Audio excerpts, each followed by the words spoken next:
Ever pondered over the question, are you on the hook for your spouse's debts after their demise? Let's delve into that today.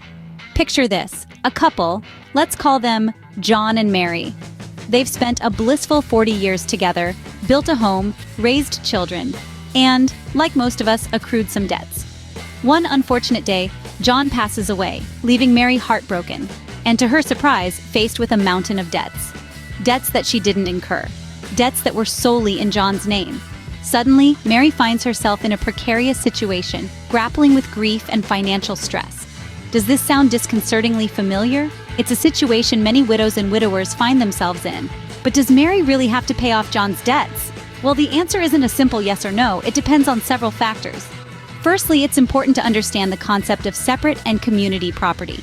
If you live in a community property state, such as California or Texas, and the debt was incurred during the marriage, then yes, the surviving spouse could be responsible for it.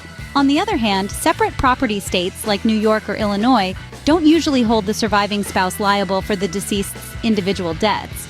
Secondly, the type of debt matters too. For instance, federal student loan debt is typically discharged upon death. However, credit card debt can be a bit tricky.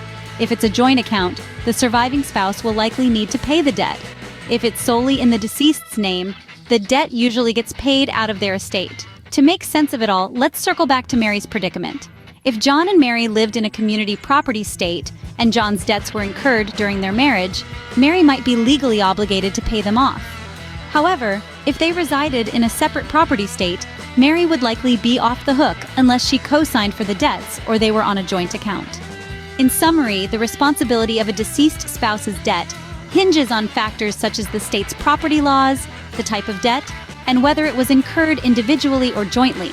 It's a nuanced topic with many variables at play. So, if you ever find yourself in Mary's shoes, seeking professional legal and financial advice would be a prudent step.